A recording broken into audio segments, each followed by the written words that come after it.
Bonsoir à tous et bienvenue pour ce nouveau numéro de la Loi des séries. Votre émission qui suit l'actualité des séries. On reçoit notre premier coup de cœur comédie de cette année 2024 qui arrive sur TMC. Et c'est bien que la TNT se mette aussi à produire de la fiction originale et une fiction comme on aimerait en voir plus souvent. Ça s'appelle Benoît Gênant officiel. On va en parler dans un instant avec Julia Gabriele qui est à mes côtés. Bonsoir. Salut, bonsoir. Et on va parler d'humour qui fait du bien, d'humour qui tâche parfois aussi.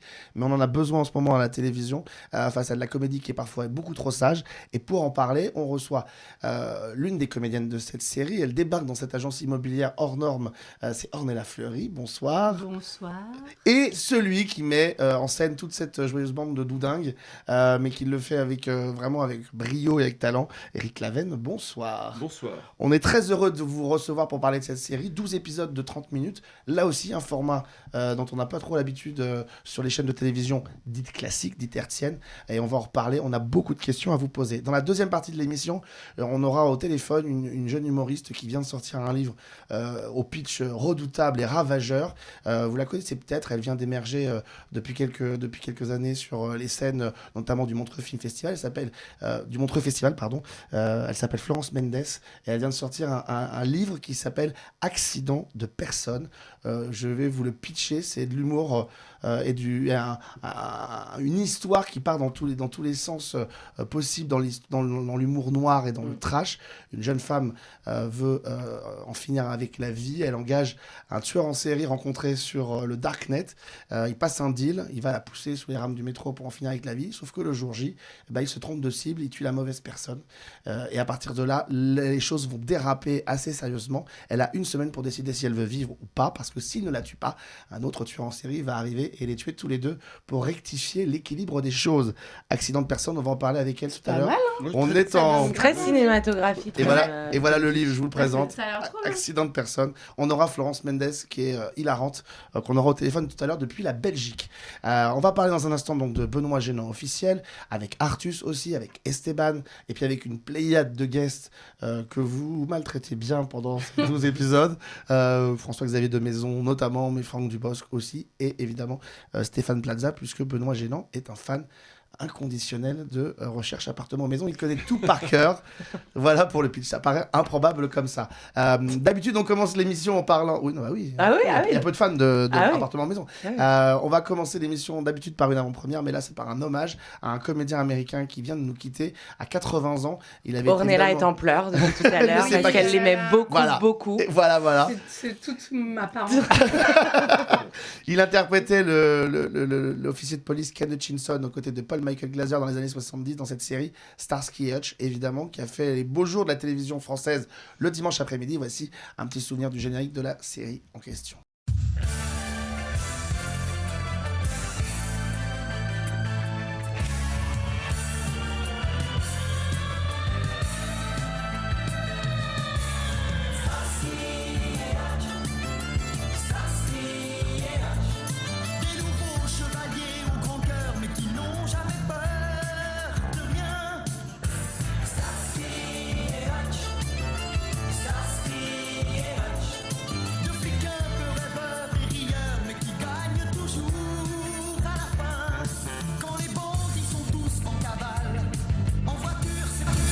Voilà donc pour Starsky et Hutch. David Soul, c'est son nom, acteur américain qui a fait évidemment les beaux jours de cette série, 4 saisons de Starsky et Hutch. Ils ont fait un petit guest d'ailleurs dans l'adaptation au cinéma de Todd Phillips. Exactement, dans les années 2000. Qui est un super film.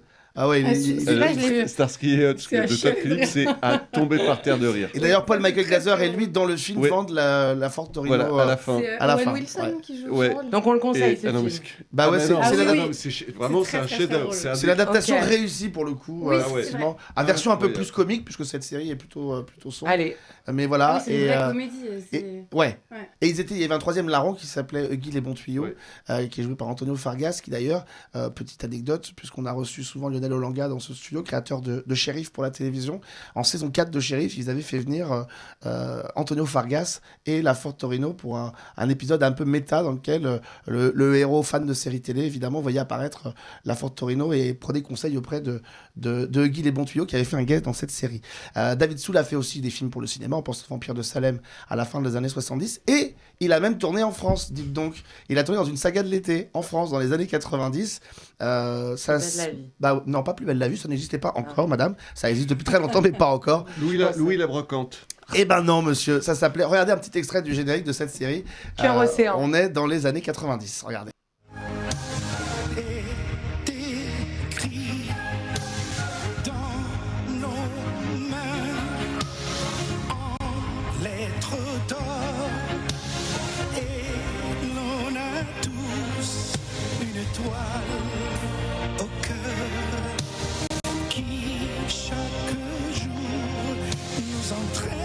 Sandra, princesse rebelle, c'est dans la continuité des séries de l'été, genre Les Cœurs Brûlés, Les Grandes Marées. Et au milieu des années 90, Sandra, princesse rebelle, mettait en scène une jeune femme, médecin, dans un hôpital en France, qui découvre qu'elle est l'héritière d'une dynastie, d'une petite île de la Méditerranée. Et elle va devoir prendre possession, monter sur le trône. Mais sauf qu'il y a un vilain méchant qui débarque, Zoltan Kouros, qui est joué par David Soul, dans cette série, voilà, en 8 épisodes, je crois, de mémoire, diffusée sur TF1. On prépare le remake avec Ornella. On s'en réjouit. Et ça lui irait, Ouais. mais tellement bien. Ça Voilà. va être formidable. Ornella, princesse rebelle. Mon rêve. Oui. En attendant, voilà, redécouvrez les épisodes de Starsky Hutch qui sont notamment diffusés en France de mémoire sur une chaîne qui s'appelle Pluto TV et que je vous conseille Pluto TV. Pluto TV. Genre Ouais, plutôt, c'est- Pluto TV, plutôt ça bien, existe, quoi. ça Ouais. existe. Pas ouf, Mais pas mal. Mais C'est- plutôt pas c'est- mal. C'est les mecs qui, C'est plutôt c'est les bien. mecs, les mecs qui communiquent sur Instagram disent ce soir à 20h50 retrouvez-moi à la télé, puis tu vas marquer Pluto TV, tu vois. Pardon, mais c'est un très mauvais nom en termes de marketing, non, pour une C'est télé. peut-être un truc pour les chiens, non? Je vous rappelle que je ne suis pas le propriétaire de Pluto TV. hein, Ah, c'est Dieu pas- merci. Plutôt On TV. préfère à ta Voilà. avec nous. Vous m'avez compris ça, nous. Écoutez, Ouais. revenons à TMC qui est quand même beaucoup plus classe. comme, Plutôt de TMC. Oui, c'est bon. Voilà. Elle joue sur les mots. Oh, il avait même pas compris. Ouais, bah, J'avais- personne n'a Bah, compris. excuse-moi, si Jules avait compris. Non, Moi, elle- j'avais elle compris, est mais heureusement, il y a des solidaire femmes sur parce ce que- plateau. Merci. Voilà, Les femmes c'est ça. sont solidaires. Est-ce que c'est une référence? Je ne sais pas. Évidemment. Allez, revenons oui, c'est la à solidarité. nos moutons et à Benoît Gênant officiel. Tu es génial. La série... Les mecs contre les gonzesses. La série est géniale. Génial. Qui est lancée donc Ouais. dans quelques jours sur TMC. Oui. 12 épisodes de 30 Chut, mais minutes. tu vas me laisser parler, oui. Diffusé 4 épisodes tous les vendredis soirs. Et voici la bande-annonce avant que Ornella me coupe encore la parole. Qui est pas Regardez. Ah Chut. Merci. Génial. T'es libre? Ah oui, il est libre. Ce mec, c'est le Mbappé des agents immobiliers. Là, enfin là, on va libérer là. Benoît Gênant. Gênant, c'est son nom? Oui, ça veut rien dire. Regarde David Douillet. Je vis immobilier, je mange immobilier, je respire immobilier. Ah, moi aussi je vais vous apprendre des trucs, hein. Ça fait une demi-heure que j'attends. L'exactitude et la politesse des yeux. BG Immo, bonjour. On n'est pas une agence comme les autres. C'est une petite pépite. Tout a été refait à neuf, comme vous pouvez le voir. On a un petit truc en plus. C'est pas comme ça que vous dites bonjour dans le showbiz? Faut être prêt à tout pour obtenir le mandat. Mais qu'est-ce que c'est? Tu vas faire ce qu'on te dit, d'accord? Pourquoi t'ouvres le champagne? Il n'a pas signé encore, ça porte malheur. C'est quoi? C'est une école maternelle. Vraiment trop bruyant. C'est une école, c'est la vie, c'est bruyant. La vie, ça fait du bruit. Ce mec, c'est un génie. C'est quoi votre métier au juste? Oh, je suis touche à tout, moi. Inédit, Benoît Gênant officiel. La série événement avec Artus, vendredi 19 janvier sur TMC. Bon, moi je vous le dis, on se l'était dit quand on s'était vu à La Rochelle, moi j'ai adoré évidemment cette série, c'est à peu près tout ce que j'aime en termes d'humour. Je disais ça fait du bien parce que c'est un humour qui est complètement irrévérencieux, qui s'inscrit dans cette tradition de série depuis celle que vous avez initiée avec H, mais aujourd'hui il y a cette génération comme Jonathan Cohen qui porte aussi cet humour un peu transgressif. Comment elle est née cette série, Benoît Gênant officiel? Alors, elle est née, c'est comme beaucoup de projets grâce au confinement. C'est-à-dire que moi, ça faisait longtemps, après Canal et après H, j'ai fait du cinéma et j'avais souvent me demandé si je revenais un jour à la série. Puis j'avais fait un programme court qui s'appelait Les Faut-il sur Canal+, qui était un truc qu'on faisait avec Maurice Barthélémy, qui était l'histoire d'un père de famille qui était un peu particulier. C'était faut-il dire à sa belle-mère qu'elle a grossi, faut-il réclamer de l'argent de son enfant. C'était que des trucs un peu trash. Et en fait, ce personnage qui n'avait pas de filtre m'intéressait. Donc ça, c'était un premier point. Et le deuxième point, c'est que je me suis aperçu que dans les séries, quand vous prenez un hôpital, un commissariat, vous avez le monde entier. C'est pour ça qu'il y a beaucoup de séries sur ces thèmes. Et l'immobilier, il y a également, on voit tout le monde, et il n'y a pas de série de celui comédie auquel sur on pense l'immobilier. jamais, effectivement. Voilà, donc C'est c'est en vrai. fait, et je me suis dit, il faut faire un truc dans l'immobilier, et ensuite trouver le vrai personnage, et on a repris ce personnage. C'est pour ça que j'ai associé Maurice Barthélemy des Robins des Bois à la Bible et au développement. Et ensuite, il a fallu, pour qu'il y ait une histoire avec un... Il est quand même très con, Benoît Génant, pour qu'il puisse... Non, pas... Bon, il... bah, si. il est différent, on va dire il est différent. Oui, voilà. C'est un enfant de 35 ans, et sans filtre. Mais pour que ça tienne la route et qu'il continue à faire à se comporter comme ça, il fallait qu'il ait absolument un mec qui l'applaudisse en permanence. C'est donc son cousin Esteban, qui est fan de Benoît Génant. Mais il fallait que nous, j'ai envie de dire, le spectateur ait un allié. Et c'est Ornella qui joue le rôle de la modératrice et de la atterrée pendant tous les épisodes. Pendant 12 Mais épisodes. qu'est-ce qu'on adore, mais parce que alors c'est vrai que honnêtement Ornella, dans la série tu le fais tellement bien, ce côté dépité en permanence de tout ce qui te tombe sur la tête. En plus faut le dire, elle est pas aidée parce que sa meilleure amie est quand même fan aussi de tout ce qui se passe dans cette Bien agence. sûr, oui. Donc ça n'aide pas. Cet humour-là, évidemment, ça fait partie de ce que t'aimes, jouer. Oui. Là, moi, c'est totalement... En fait, j'attendais qu'on me propose un truc dans une série comme ça. Donc, merci, Eric. Parce que moi, j'aime l'humour complètement décalé. Moi, je suis archi fan des Robins des Bois. Évidemment. Je regarde évidemment H, tout ça, c'est tout ce que j'adore. Et c'est vrai que quand j'ai lu le premier épisode qu'on m'a envoyé pour passer les castings, je me suis dit, je ne peux pas ne pas être dans cette série. Pour moi, faire de la comédie, c'est être dans un truc comme ça. Qui repousse un peu les limites Ouais, et qui va complètement, plus loin. Est-ce que je pose la question à Jonathan Cohen quand il fait La Flamme, quand il fait Le Flambeau, vos séries, c'est des séries que je caractérise un peu comme anti-réseaux sociaux. C'est-à-dire que normalement, quand on fait une comédie, on se dit, bon, on va être prudent parce qu'au même moment, les gens vont être sur Twitter à commenter. En disant, là, je fais pas bas ça. les couilles. Vous, c'est rien à foutre, quoi. Fuck les réseaux sociaux, on fait ce qu'on a envie de faire, quoi. C'est quand même, oui, puis c'est quand même la chance de la fiction par rapport à ce que dit Benoît Génant. Si Artus le disait en direct sur un plateau, il y aurait de grosses répercussions. Oui. Alors que là, on a encore cette chance, c'est que Oui, c'est petit. Voilà. Grosse répercussion. en fiction, on peut encore se permettre des choses. Et puis, il y a toujours un moment, il faut un peu tester la longueur de la laisse. C'est une image, hein, je sais pas si tu Non, ça va, j'avais compris. Et donc, C'est ça, parce que j'ai un chien. Et je vais vous donner, moi je remercie vraiment TF1 et TMC, le groupe TF1, parce qu'ils aient le courage de faire cette série. Et on avait, à l'intérieur, j'avais mis un mini-piège. C'est dans l'épisode 1, c'est Benoît Génant, en fait, est secrètement amoureux d'un commercial trans qui s'appelle Jean-Jeanne. Et C'est vrai. il montre la photo de Jean-Jeanne à Ornella et ils se sont rencontrés au Pinocchio, une boîte transformiste à Meudon. Que je ne connais pas, bien évidemment. Bien Qui sûr. existe Non, dans la série. Parce qu'elle dit qu'elle la connaît pas, mais elle sait qu'elle existe. Donc bon. Je fais une parenthèse, mais je crois Si que ça le Pinocchio ne m'est pas venu par hasard parce que je crois qu'il y a une boîte transformiste à Colmar. C'est comme un concept Génial. incroyable qui existe où il y avait eu une histoire un peu sordide. Mais Trop bien. ça avait dû me marquer. Mais dans les textes que j'envoie à TF1 et ce qu'on a tourné, il y a Artus qui montre à Ornella, qui montre Jean-Jeanne. Elle est un peu dégoûtée et il lui dit, tu vois, vous voyez, il ressemble à Jean-Pierre Pernaut En vivant. en vivant et en transe. Ah oui. Et je veux dire, TF1 ne m'a Personne n'a jamais rien dit. Non, C'était un personne n'a test rien en dit. fait. C'était quand même un test, Ouais. voilà. Et ils nous ont laissé une liberté totale, ce qui ne les a pas empêchés d'intervenir de manière assez judicieuse sur le rythme, sur certaines choses. Ils ont dit des choses. Mais ils ont censuré parfois Ah, ou zéro censure. Mais zéro censure. Zéro censure. Ça se voit un peu dans la série. C'est-à-dire que, et c'est important de le rappeler, TF1, TMC, parce que objectivement, ce genre d'humour, il y a encore 10 ans, Sur Pluto Ouais. TV, ça passe pas sur ça. Pluto TV, ça passe pas. Mais c'est Pas du surtout tout. qu'on l'aurait imaginé dans le fameux grand esprit Canal. Oui. Et voilà. Et aujourd'hui, l'esprit Canal, c'est terrible de se dire ça, mais il est sur une chaîne qui, a priori, pourrait se dire, moi, je vais sécuriser ce que je diffuse. Mon but, c'est pas de faire quelque chose de transgressif pour vendre des abonnements, c'est de faire de la publicité. Et TF1 a prouvé avec cette série-là qu'il pouvait tenter des choses. Ça vous a surpris d'ailleurs, Ornella, le fait que la série aille très loin sur une chaîne comme celle-ci? Objectivement. Oh, j'adore cette mini. Oui, et Oui, J'adore cette mini.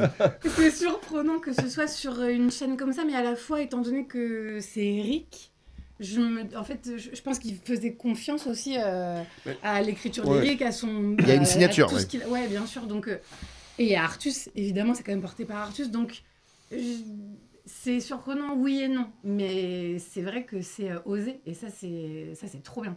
C'est quoi le secret dans ce genre de comédie? Artus, il a une façon de poser les mots, de les donner, parce que c'est ça la raison. Vous pouvez faire la meilleure des vannes possibles et l'écrire de la meilleure manière qui soit. Oui, ça, c'est sûr. Si le comédien, il la pose pas bien, ouais. et lui, il a une façon de le faire qui n'appartient qu'à lui, quoi. Voilà, moi il m'a rappelé, alors H ça date d'il y a très longtemps, mais je me souviens, donc moi je m'occupais des textes, on a été sauvés par les comédiens sur la première saison, parce que bon nous, il n'y avait pas internet, il n'y avait rien, les sitcoms je connaissais pas, il y avait Hélène et les garçons, mais c'était dur de pas pareil. s'inspirer de ça. C'était un peu Pas la dur. même ambiance, C'est quoi. pas la même ambiance. Deux salles, deux ambiances. Mais je me souviens, la première fois que j'ai vu Jamel s'emparer de nos mots et partir dans tous les sens, c'est fantastique. C'est ça c'est pour ça que la série d'ailleurs continue à fonctionner. Et là, j'ai retrouvé chez Artus, dans un style différent, cette même Ce plaisir à ce dire. plaisir et cette folie, et toujours en restant dans le personnage.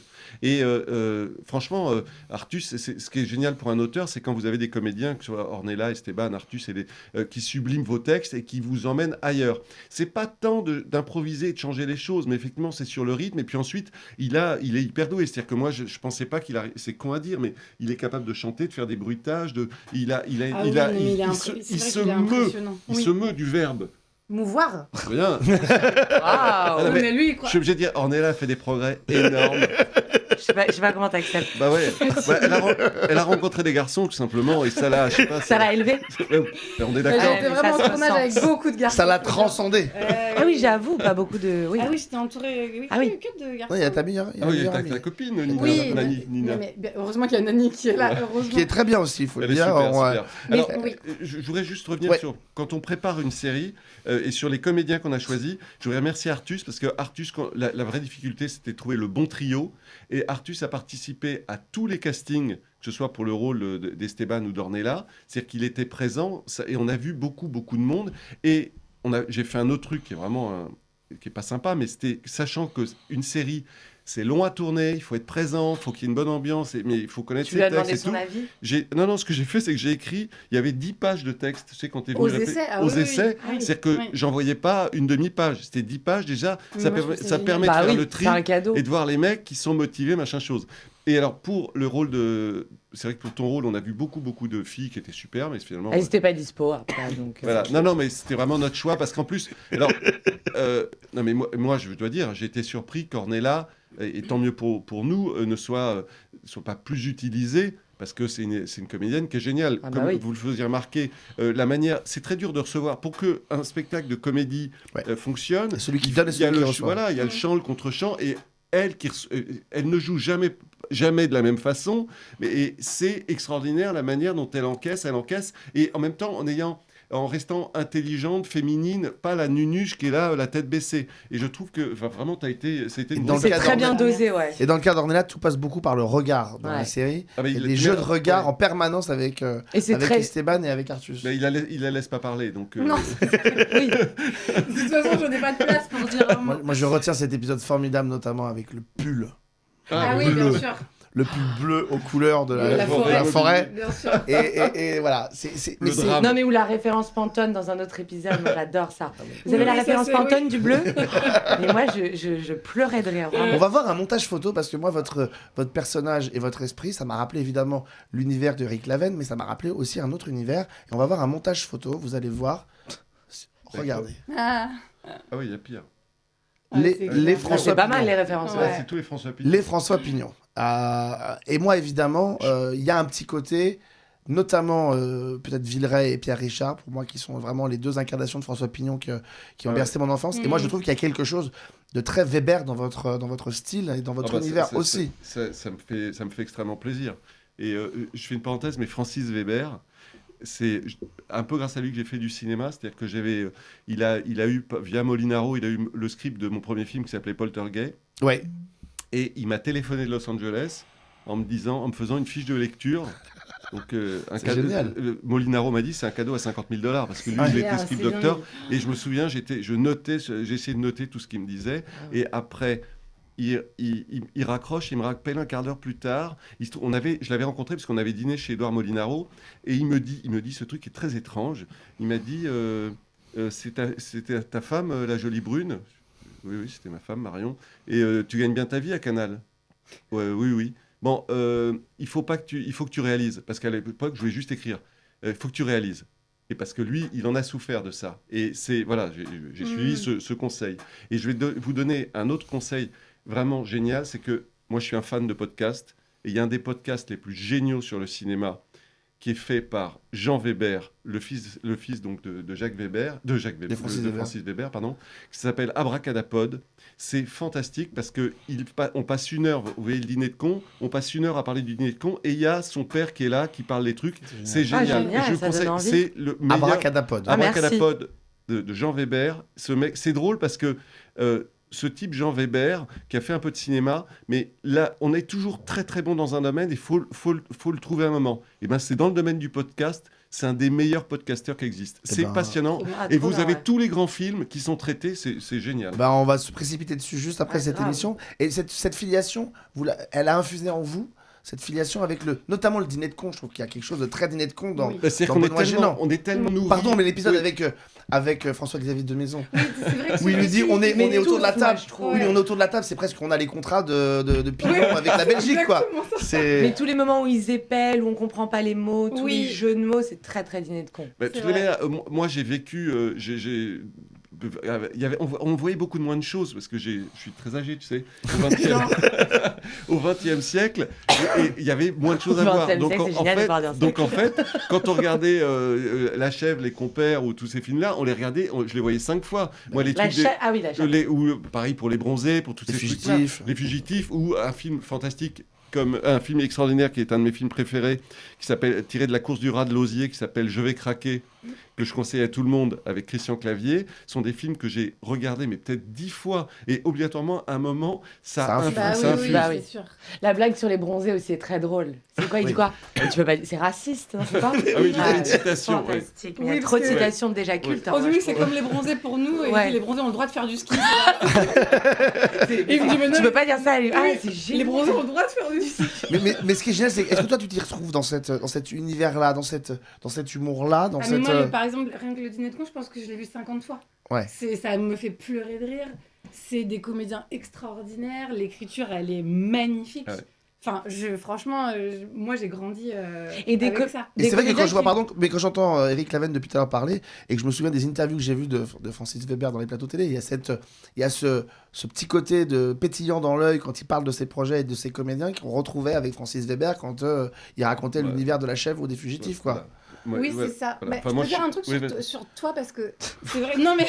Allez, on écoute très attentivement. Attention à MeToo. C'est là, rapproche-toi un petit peu plus du micro qu'on t'entende. Non, mais c'est vrai. Est-ce que je peux dire un truc sur toi? En fait, t'es un énorme connard. Tu pues, Eric, je vais te dire. Non, mais parce qu'en plus, c'était super mignon. C'est que c'était très agréable de travailler avec Eric parce que justement, il a ce côté hyper enfantin. Et la petite lumière que tu dis dans l'œil et tout, en fait, c'est pas que c'est rare, mais je veux dire que t'as fait quand même beaucoup de choses, beaucoup de films, beaucoup de trucs et tout, et encore aujourd'hui, je parle de ça par rapport au fait que le XXe siècle, tu connais bien, mais moi je aussi, veux dire, Eric, je vous rassure. Que t'as le même plaisir aujourd'hui à... Mais c'est dingue, on l'entendait rire comme une baleine à toutes les blagues. Il était derrière au combo avec son petit... Enfin, franchement, pour un comédien, c'est génialissime d'avoir un réel qui est mort de rire, qu'on arrive encore à surprendre, qui arrive le matin et qui est trop content de faire son métier. Et ça, je trouve que c'est ça qui fait aussi que... Comme quoi, je suis aussi un grand comédien. Mais non, mais ça fait que sur le plateau, ça met tout de suite une ambiance et un truc où on ça donne envie de... d'être là. Ouais. Mais ce que j'allais dire, c'est que les comédiens jouent vraiment les situations. En fait, vous voulez nous faire rire, nous, mais on sent que vous n'êtes pas là en train de faire que du gag, un peu de l'entre-soi. C'est très important, c'est que moi, j'aime les comédiens faut être premier degré. Exactement. Faut être premier degré et être dans une vérité, parce que si, effectivement, je ne citerai pas de nom, mais il y a certains comédiens où il garde une espèce d'ironie. Je sais très bien ce que je suis en train de faire. Exactement. Et là-dessus, je vais vous raconter une anecdote qui est assez courte, elle dure une vingtaine de minutes. Mais qui résume tout. Sur le 19e siècle. Qui résume tout ce que doit être un comédien. Super. C'est Jean-Yann a eu énormément de succès en tant que comédien. Palme d'Or, enfin, on connaît son parcours. Et Jacques Martin, qui bossait avec Jean-Yann. Et Jacques Martin était quelque part, faisait des émissions de radio à l'époque, un peu de télé haute, mais c'était une plus grosse vedette que Jean-Yann. Mais le rêve de Jacques Martin, c'était de faire Jean-Yann. C'était de faire du cinéma et d'être comédien. Et un jour, Jacques Martin lui demande « Mais pourquoi toi tu marches et moi ça ne fonctionne pas ?» Et Jean-Yann lui a dit « Toi, quand tu entends moteur, tu rentres ton ventre, moi je le sors. » Ah, j'adore. Et là, tout est dit. Tout C'est-à-dire est dit. qu'il faut rester dans la vérité du truc. Et vous parliez de Weber, la force, c'est que tout le monde joue premier degré. Ah bah ouais. Et il faut jouer Oui. premier degré. Ah ouais. Si tu commences à garder une espèce de... Vous regardez Voilà. pas tous les trois Ça, quand c'est vous mort. jouez. Bah, Du en tout. tout cas, non, sur le j'avais pas cette sensation-là. Après, ce qui était génial, c'était que nous, on avait quand même envie d'aller chercher chez l'autre Ouais. quelque chose, enfin, de le surprendre et tout. Ouais. Et ça, moi, je le dis souvent, mais avec Artus, c'était assez dingue parce que on a eu vraiment des fous rires, vraiment à pleurer de rire. Mais ça doit être impossible. La première semaine, c'était incroyable. Et du coup, je voyais ensuite qu'Artus, il cherchait. Il allait pousser jusqu'à me faire rire parce que ça voulait dire qu'il arrivait au bon Ouais, truc. c'est un challenge. Et c'était pas du tout de l'entre-soi, il était dans son perso et tout ça. Et surtout, il y a un truc qui est formidable, c'est que, pour compléter ce que disait Julia, c'est que non seulement vous ne vous regardez pas en train de jouer, en train de faire poiler, mais surtout, dans le jeu, dans la façon dont Artus joue, il a cette intelligence, entre guillemets, je dirais, l'intelligence du cœur, qui est de ne pas chercher à se mettre en avant alors qu'il porte la série, c'est la série de son titre. On a un vrai trio Oui, ça c'est vrai. qui se répond, qui s'envoie des vannes, et c'est ça qui est aussi très plaisant pour le spectateur. Oui. C'est que vous avez tous votre importance à une échelle différente, mais voilà. Bah oui, c'est-à-dire que même dans son rôle qui quand même prend de la place, je trouve qu'Artus, il laisse beaucoup de place. C'est parce qu'il sait très bien qu'il a intérêt, pour être bon, il faut que tout le monde soit bon et qu'il y ait une vie autour. Et que ça fasse... Alors, que ce soit pas que le Artus Show, sinon ce serait lassant. Ce serait très très très lassant. Ceci dit...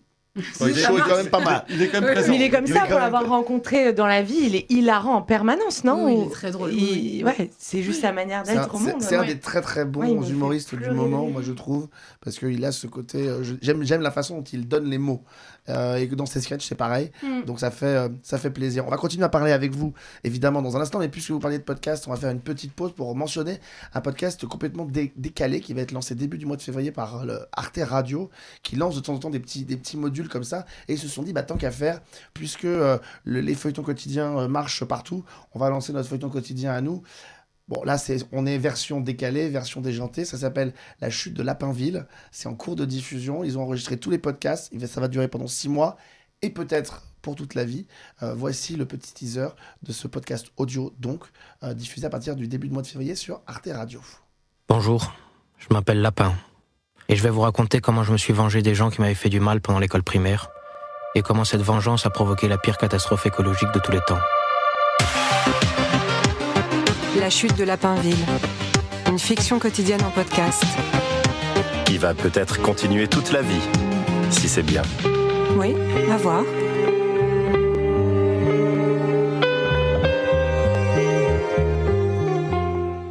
Voilà, comme tous les univers décalés, on vous invite à rentrer dedans. Il est nul ce dessin animé. Non, c'est vrai, ça bouge pas. Ça bouge pas. Ça beaucoup. bouge pas, c'est nul. Je suis un peu déçu. Je suis un peu déçu des images. La chute de Lapinville, donc un feuilleton quotidien diffusé sur Arte Radio à partir donc du 5 février de mémoire.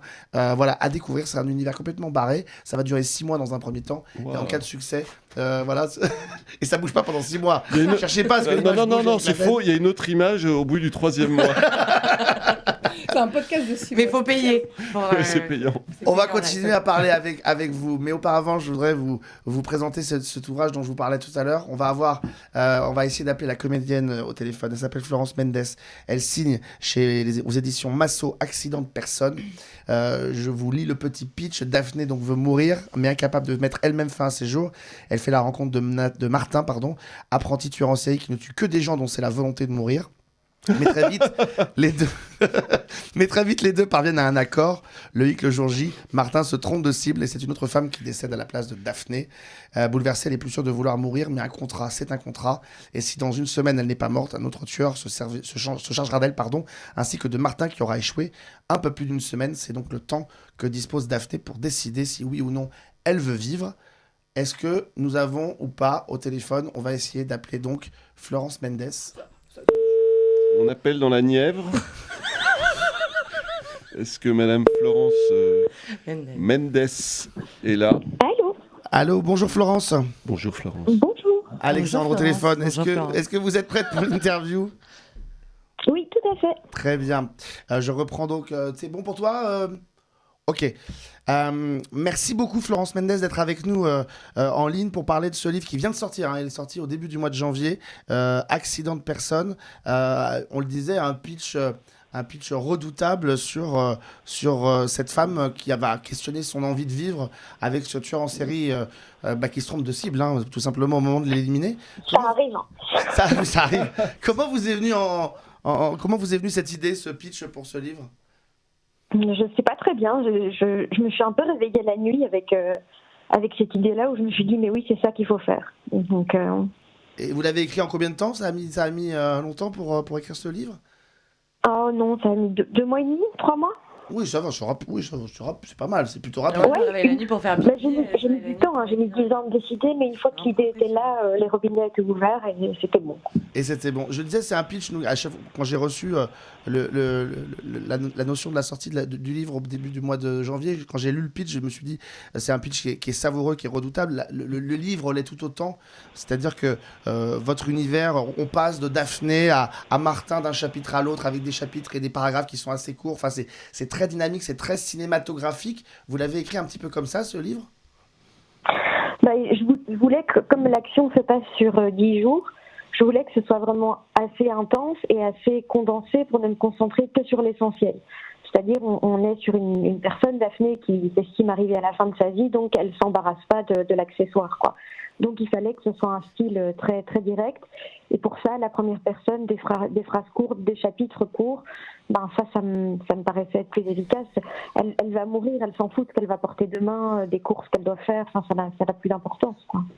Et en quoi vous diriez que ce roman, et ce premier roman, parce que c'est votre premier roman, il est en cohérence avec votre univers. Pour celles et ceux qui vous connaissent et qui vous ont vu sur scène, vous avez un humour qu'on aime, puisque c'est un humour noir qui ne recule devant rien, qui va très très loin. C'est comme on aime et comme on a besoin en ce moment. En quoi il ressemble à votre univers, ce roman ? Si tant est qu'il y ressemble d'ailleurs. Oui, il ressemble un petit peu à mon univers parce qu'à la fois il y a un peu de noirceur, il y a un peu de rire aussi, mais il y a aussi beaucoup de tendresse et d'intensité émotionnelle. Et dans mon spectacle, il y en a aussi. Donc je dirais que les gens qui aiment mon univers, ça devrait leur parler. Je lisais un peu votre bio. Vous aviez dit que monter sur scène et écrire vos sketchs vous avez permis effectivement de mieux vous découvrir, de mieux vous connaître après des événements que vous avez vécus à 30 ans qui ont été un peu difficiles peut-être à vivre pour vous. En quoi l'écriture d'un roman, c'était une étape nécessaire et supplémentaire pour votre parcours ? Oh, c'était un vieux rêve. C'est vraiment moi j'ai écrit depuis que je suis toute petite et le roman c'était vraiment le rêve ultime et c'est ça qui est chouette dans ce roman, c'est que c'est vraiment purement une réalisation de rêve d'adolescente, quoi. Donc, on peut tous se permettre dans un roman plus que sur scène encore.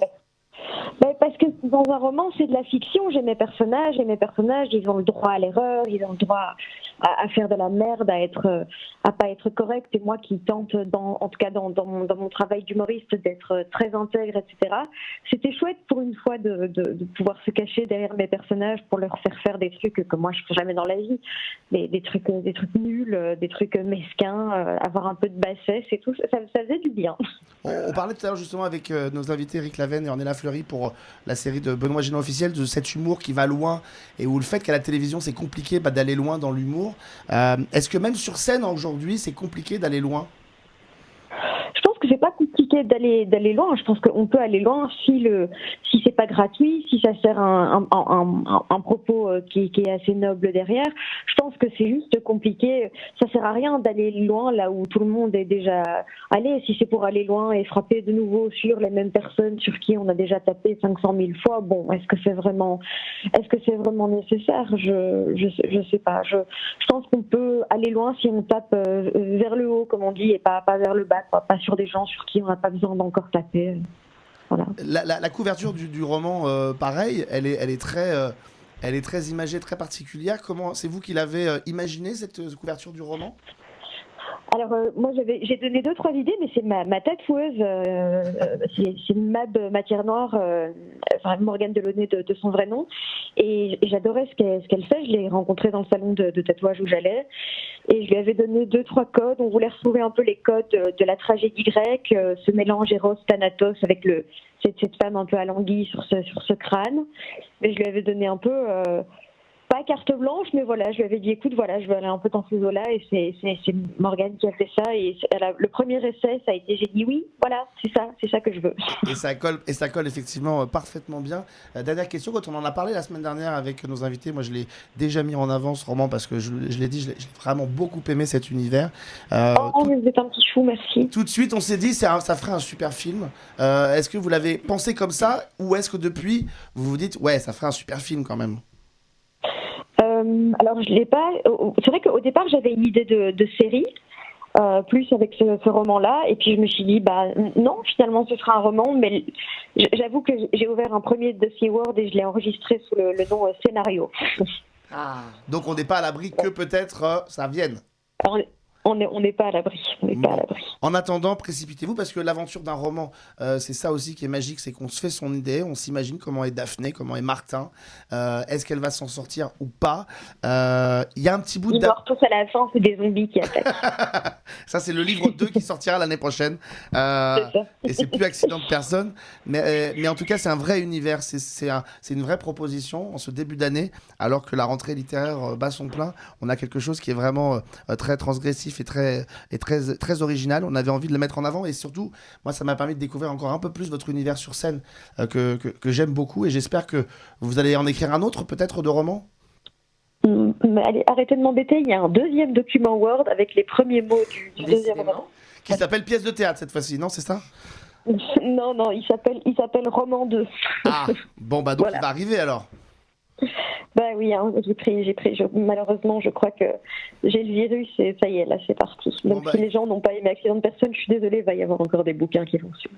L'avantage, c'est que c'est comme le cinéma, c'est qu'on prend la décision d'aller choisir un livre ou pas. Et moi, je vous conseille vraiment d'aller le choisir. Et puis, bah écoutez, pour le roman 2, j'espère qu'on aura l'occasion de vous accueillir en studio cette fois-ci pour en parler plus longuement de votre travail et de votre univers si singulier. Avec grand plaisir. Merci beaucoup pour vos gentils mots, en tout cas, c'est trop cool. Et je voulais vraiment terminer cette émission. Julia, qui est à mes côtés, s'associera avec nous. Je voudrais juste vous dire que, évidemment, qu'on parlera de votre actualité. N'en ayez aucune crainte. N'ayez aucune crainte par rapport à ça. Et jamais on ne blacklistera une femme qui fait de la promotion simplement parce qu'elle parle et qu'elle dit les choses. Et merci beaucoup. Oh, c'est trop gentil. C'est trop cool. Merci beaucoup, ça me touche beaucoup. Voilà, donc continuez et dites ce qu'il y a à dire quand il y a besoin de le dire. C'est important. Les femmes qui parlent, ce n'est pas le problème, c'est le début de la solution. Merci beaucoup en tout cas. Moi, je suis très touchée. Merci, c'est vraiment sympa. Bonne fin de journée. Et nous, on va continuer. À bientôt, au revoir, Florence. Au revoir. On va continuer, nous, à parler avec nos invités. Et on va, avant de finir cette émission, se replonger parce que les gens en régime en voudraient de ne pas le mentionner. On l'a déjà pourtant dit plein de fois. Voici un petit générique dans lequel on va se plonger. Voyons voir si ça vous rappelle évidemment des souvenirs.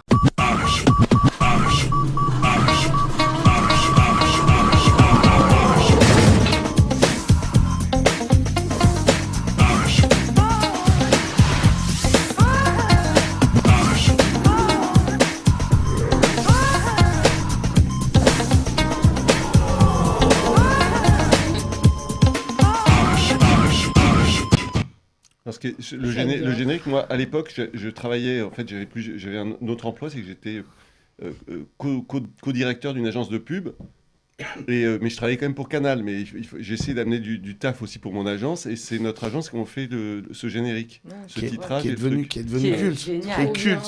culte. Quand on est, justement, spectatrice de H quand on est plus jeune et qu'on se met à tourner avec celui qui a initié un peu cette série. Non, j'ai pas initié, attends, je suis arrivé.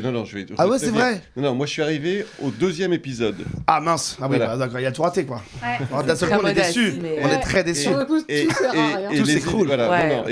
les idées géniales, c'était Alain de Greff et Kader Aoun, Xavier Mathieu, de réunir ce trio qui est quand même vraiment la super bonne idée. Il y en a eu d'autres et c'est les tiennes quand même. Soyons... Après, il y a eu d'autres.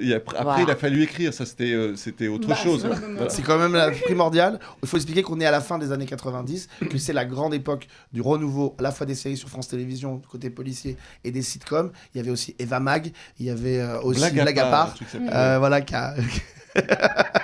on n'en parlera pas plus, mais en tout cas, enregistré dans les vraies conditions des sitcoms, c'est-à-dire en plateau, avec un public qui rit aux blagues et qu'on enregistre pour rire aux blagues, pas les rires enregistrés tels qu'on l'était dans les années 90. 25 ans après, c'est toujours un carton. Comment vous l'expliquez ? C'est un peu la magie du truc, parce que en fait, nous, quand on l'a fait, d'abord, on l'a fait avec une espèce de légèreté totale. C'est-à-dire que sans trop se prendre la tête, c'est-à-dire qu'il y avait pas. Moi, je me souviens, le seul sitcom que j'avais vu, c'était Dream On, qui était sur Canal Jimmy. Oui. Et sur l'écriture, on a commencé. Et si, ensuite, j'ai vu Seinfeld, mais qui est un chef-d'œuvre absolu. Et dans Seinfeld, je ne sais pas si vous voyez, mais les intrigues se croisent. C'est absolument une écriture démente. Et après, au bout de la première saison de H, je participe à un truc, c'était une sorte de colloque où il y avait le co-créateur de Seinfeld, je crois que c'était Larry David, et moi, je lui dis, mais comment vous faites pour que vos intrigues se croisent, etc. Moi, je trouve ça très dur. Et le mec, il me répond, forget it. Genre, te prends pas la tête, mon gars. Et à partir de la saison 2, si vous regardez bien, c'est que les épisodes, les intrigues les uns et les autres n'ont rien à voir et c'était beaucoup plus facile à écrire. Ça mais il a forget it. Forget it. Genre, mais le truc, c'est qu'il y avait, il y a une espèce de spontanéité, puis il y a beaucoup, c'est de la vanne. Le puis dialogue. Voilà, les dialogues. Oui. Mais alors là, pour le coup, moi, j'ai jamais vu des mecs improviser autant, alors que ce soit au cinéma ou même sur Benoît Gênant, il y a une part d'impro, mais il y a beaucoup de choses très écrit. Et là, sur H, effectivement, ils partaient dans tous les sens et ils trouvaient des conneries. C'est même, dans les salles, je l'ai entendu toute ma vie pendant... C'est tellement drôle. Et alors, on enregistrait en public, mais on enregistrait, en fait, ce qu'on faisait, c'est qu'on enregistrait chaque épisode sur 2 après-midi. Ouais. Et il y avait une ou un après-midi, je ne sais jamais, où il n'y avait pas de public, de manière à ce qu'on puisse travailler un peu plus vite et pouvoir faire autre chose que de la simple captation. Mais c'était très compliqué parce que les comédiens, par exemple, quand ils faisaient une vanne, quand il y avait du public, on devait faire 3 prises, ils ne voulaient pas refaire la même. Parce qu'ils voulaient changer pour faire plaisir au public. Mais le truc, c'est que parfois, on ne l'avait pas. C'est que des mecs qui ont l'habitude de la scène. Ah ouais, la script, ça devait être ravi. C'est un univers complètement déjanté. D'ailleurs, Canal+ renoue avec un peu cet univers en ce moment, puisqu'ils ont tourné Terminal, qui se passe dans les coulisses d'un aéroport. Avec Jamel aussi, bien sûr. Avec Ramzy aussi. Ah oui, ok. C'est bien. Et toujours en public. Ça n'a pas, pour l'instant, c'est pas diffusé, mais le tournage a eu lieu en public et pour renouer avec l'ambiance de H. Tiens, j'ai un dernier petit extrait à vous montrer, Eric Laven, parce qu'on est quelques temps après H. Voici un extrait, on en parle après. Allez-y. Bien. Donc, on était assis tranquillement à notre bureau. Ça, voilà, tranquille. Je fais quoi? Je tape à la machine. Voilà, il tapait à la machine. On travaillait comme des bêtes de somme, là. Je t'arrête beaucoup, arrête la machine, c'est vrai. Quand tout à coup, Jambier est arrivé par là, pris en otage par le malfrat. Avec quelle arme? Un couteau à cran d'arrêt. C'est pas possible, vous l'avez fouillé. Bien sûr qu'on l'avait fouillé. Sûr. Bien sûr, mais il y a un mais. Il l'avait fabriqué dans sa cellule. Avec du savon et des clous. Alors, le 17. Ah oui, mais alors, ça, je peux vous dire une chose. Il y a peu de personnes qui l'ont vu. C'est une série donc, là que j'ai réalisée. Il y a 6 épisodes qui sont... Mais en fait, c'est après H. On m'avait demandé de réfléchir à quelque chose. Donc, on a pondu ce truc-là qui... plus tard, deviendra Protéger et Servir, le film. Oui, tout à fait. Mais il y a 6 épisodes, je ne sais pas à qui a les droits, mais moi j'ai les DVD. Il y a mon fils qui a créé une sorte de club. Les mecs se matent les épisodes, c'est à tomber par terre de rire. Mais où est-ce qu'on peut voir ça? Justement, je ne sais pas. Et je voulais en parler. Mais c'est vrai que moi, j'ai en ma possession les épisodes, mais qui sont, je vous le dis franchement, hein, à mourir de rire. Et je suis obligé de reconnaître qu'il y a eu... J'adore, je ne vais pas citer les noms, mais j'ai failli. Il y a eu un changement. Je fais ces épisodes-là. Et il y a un changement de direction à Canal+, on doit être en 2001, 2002, je ne sais pas quoi, 2003. Et la personne qui vient, le mec a 2 doigts de balancer le nom, c'est clair. me dit, écoute, je me suis pas fait chier à trouver les Robins des Bois au fond d'une grange à Fontainebleau pour qu'on me les pique. Ah oui, d'accord. Bon, voilà. Bon, et Donc cette série est passée sur Canal, je ne plaisante pas. Comment elle s'appelle ? Le 17. Le 17. Elle est passée, parce qu'ils étaient obligés de diffuser, sur Canal au mois d'août. Ah oui. Mais genre à 2 heures du matin. Je te jure. Oh non. Quand on fait ça, c'est qu'on a vraiment envie, on y croit. Ah. Mais la série est super drôle. Bon, on va prendre contact avec les équipes de TF1+, qui viennent de lancer une plateforme de streaming en plus, pour diffuser le 17. Non mais ça fait une saison qui existe, il y a 6 épisodes. Ah, mais on y croit. Et on y croit. Moi, je veux voir cette série. On va militer pour le voir parce que moi, c'est vrai, quand je l'ai vu, les liens ou les DVD. Avec ah ouais, c'est génial parce que c'est un truc de dingue. Hein. Ça donne très envie. Ça c'était avec et Jean-Paul et Maurice, mais sont tombés par terre. Ce sont les pires flics de France. Et là, on a Jean Benguigui en face aussi. Ah ouais, Jean Benguigui. Et d'ailleurs, cette filiation avec, on retrouve la filiation avec Weber, qui est flic et qui est fan de, oh mais ça vous dira rien, d'un syndicaliste. Krasuki Non, pas Krasuki, mais genre là. Et lui, son grand truc, c'est de le rencontrer un jour. Décidément, vous avez un problème avec les gens qui sont fans improbables. Tu es fan de quelqu'un dont tu peux parler aux gens. C'est ça. Je ris tout seul, mais c'est stupide. Je vous enverrai les liens. Ah, mais avec grand plaisir. Est-ce qu'on peut s'attendre à une saison 2 de Ils ont dit ? Ah ouais, pareil, Canal. Trop bien comme concept. C'est eux qui ont les droits. Bravo. Ouais, en fait, après, on a fait beaucoup d'épisodes. Il y en a quand même, il y en a 30 maintenant, je sais plus combien, donc c'était déjà chargé pour une saison. Et puis, entre-temps, en fait, c'était Ariel Saraco qui s'occupait de moi, puis elle est partie, machin, donc du coup, voilà.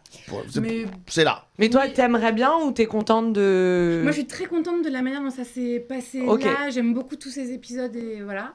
Et peut-être que un peu plus tard, on pourra revenir avec une autre saison, parce que de toute façon, ce concept, il est à l'infini. Il est inépuisable. Oui, il est inépuisable. Et c'est vrai qu'en attendant, il y aura peut-être une saison 2, et on le souhaite, de Benoît Génin officiel. Vous êtes déjà à l'écriture, j'imagine, peut-être ? Non, mais Artus, il y a une très bonne idée, c'est que ça se passe à Saint-Tropez. Génial. Et moi, j'ai juste le plan de début où je veux, comme la petite voiture qu'on a créée pour Benoît Génin Immobilier, c'est un tout petit Zodiac Benoît Génin Immobilier qui arrive avec un petit moteur et qui tape sur la coque d'un yacht et il passe sa carte de visite avec Esteban. Et c'est vrai que de manière à ce que là, on est quand même qu'on sorte un peu de l'univers magique de Puteaux. De Puteaux, oui, c'est ça. Oui. Et qu'on aille un peu au soleil. Voilà, parce au soleil. Sympa, une pute éolienne, ça c'est génial, les habitants. Et qui rejoignent. J'ai un autre rêve, c'est de faire un épisode avec un cross-bordé avec l'agence. Ah mais oui, oui. Ouais, ce serait dingue. Ce serait énorme. Ce serait énormissime l'émission donc de TF1 qui cartonne depuis 4 ans. Super. Les deux équipes, la combinaison des deux équipes. Mais ce serait tellement brillant. C'est brillant comme idée, ouais. En attendant, Benoît Génin officiel, ça commence le 19, c'est sur TMC, juste après Quotidien, 4 épisodes à la suite. Sur TF1+. Et sur TF1+, la plateforme de streaming de TF1 qui a été lancée le 8 septembre dernier, où vous pouvez revoir la série et la binger. Et à mon avis, je pense que comme les bonnes comédies, les meilleurs dialogues resteront dans l'inconscient des gens et ils s'en serviront. Le 8 janvier dernier ou le 8 septembre dernier. Le 8 janvier, tout à fait. C'était pour voir si tu suivais, mais tu n'as pas suivi. Bah non, je suis. Juste un peu en décalage, mais je suis. On vous la conseille, on a vraiment adoré et je pense qu'après avoir entendu nos deux invités aujourd'hui, vous comprenez pourquoi cette série sera si réussie quand vous la verrez sur TMC. Merci de nous avoir suivis. On va se retrouver la semaine prochaine pour un nouveau numéro de la loi des séries et à la fin du mois de janvier, on parlera d'une série importante sur France Télé qui a cartonné l'année dernière sur Prime Video qui s'appelle Cœur Noir et nous aurons Ziad Douéry qui sera avec nous pour en parler. Donc on a là encore une fois un beau programme qui nous attend. Mais en attendant, c'est Benoît Génin, c'est vendredi prochain sur TMC. Merci à Robinson qui était à la manette de cette émission. Et puis on se retrouve très très vite pour un nouveau numéro de la loi des séries. Merci à tous.